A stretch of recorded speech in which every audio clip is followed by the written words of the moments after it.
سے کام نہ کرنے کی عادت کی وجہ سے پاکستانی مزدور بھی ہر گزرتے دن کے ساتھ خلیج کے ملکوں میں اپنی افادیت کھوتا جا رہا ہے۔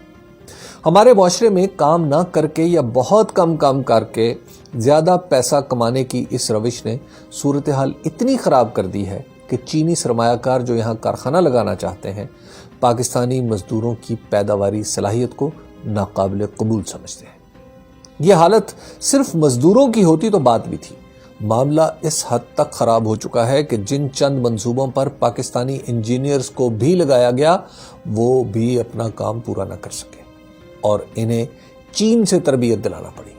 پاکستان کی افرادی قوت کا یہ خراب حال ایک دن میں نہیں ہوا۔ ذوالفقار علی بھٹو کی نیشنلائزیشن کی پالیسی کی وجہ سے جب کارخانے سرکاری شعبے میں آ گئے تو روزگار کا موقع بھی سیاست سے منسلک ہو گیا۔ پھر نجی کاروبار نے بھی ایسی شکل اختیار کر لی کہ یہ منڈی کے اصولوں کے مطابق نہیں، سرکار دربار سے تعلق کی وجہ سے چلنے لگا۔ سرکاری ٹھیکیداری، ٹیکسٹائل، ہاؤسنگ سوسائٹیز، شوگر ملیں، کھاد کے کارخانے، بجلی گھر، سی این جی اسٹیشن دراصل کاروبار کی تعریف پر پورے ہی نہیں اترتے۔ یہ پیسے کمانے کی وارداتیں ہیں جن میں کامیابی کے لیے بس حکومت اور بیوروکریسی کی آشیرواد کی ضرورت ہے۔ انسانی محنت اور سرمایہ کا فطری تعلق توڑ کر جب روزگار اور سیاسی وابستگی کو آپس میں جوڑ دیا گیا تو نالائکی اور نااہلی کا وہ طوفان آیا جس کے سامنے بند باندھنا مشکل ہو چکا ہے۔ سرکاری اداروں میں بھرتی کی مثال لے لیجیے۔ پی آئی اے میں وہ لوگ پائلٹ بھرتی ہوں گے جو جہاز چلانے کا لائسنس بھی نہیں لے سکتے۔ ریلوے میں سیاسی بھرتیاں اتنی ہوئیں کہ اب اس کی پینشن کے اخراجات تنخواہوں سے بڑھ چکے ہیں۔ پاکستان سٹیل ملز میں انہیں بھرتی کر لیا گیا جو لوہے کی بھٹی کے سامنے کھڑا ہونا بھی اپنی حد تک سمجھتے رہے۔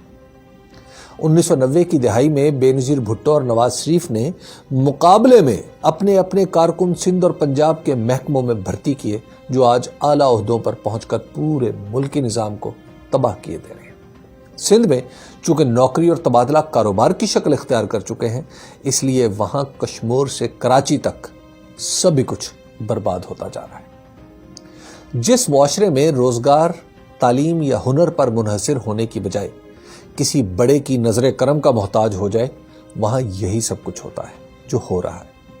ہم نالائکی اور نکمے پن میں اتنے خود کفیل ہو چکے ہیں کہ اب ملک سے باہر بھیجنے کے لیے بھی ہمارے پاس ان دو نادر صلاحیتوں کے سوا کچھ نہیں بچا۔ پاکستان کے پاس ریاستی نظام کے نام پر جو کچھ بچا ہے وہ صرف ایک ادارہ ہے، فوج۔ اس ادارے نے مسلسل اپنی تربیت اور تعلیم پر توجہ رکھی، نتیجہ یہ کہ آج ٹڈی دل ہو یا کورونا، کراچی کا سیلاب ہو یا کچھ اور، اسی ادارے کے لوگ ہیں جو متعلقہ مہارت نہ رکھنے کے باوجود کچھ نہ کچھ کر لیتے ہیں۔ فوج کے علاوہ کوئی ایسا ادارہ نہیں جہاں اہداف حاصل کرنے یا محض اپنا کام ایمانداری سے کرنے کا رواج ہو۔ حکومت سے باہر صرف چھوٹا سا نجی شعبہ ہے جہاں لوگ کچھ کرتے نظر آتے ہیں کیونکہ یہاں کام کے بغیر نوکری قائم ہی نہیں رکھی جا سکتی۔ ان دو شعبوں کے علاوہ 22 کروڑ آبادی کے اس ملک میں چراغ لے کر ڈھونڈنے سے بھی کوئی ایسا نہیں ملتا جو کام کرنے پر آمادہ ہو۔ ہاں، بڑی بڑی باتیں بنانے والے ہزاروں لاکھوں مل جائیں گے۔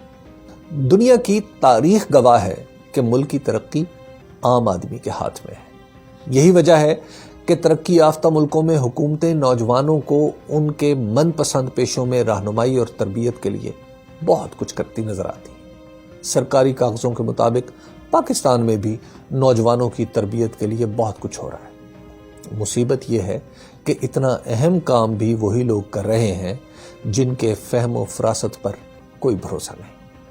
اس بے اعتمادی کی وجہ بھی شاید یہی ہے کہ اگر ایک آدمی نالائق ہو تو اسے خود پر اعتماد نہیں رہتا، اور اگر قوم ہی نالائق ہو جائے تو کوئی کسی پر بھی اعتماد نہیں کر پاتا۔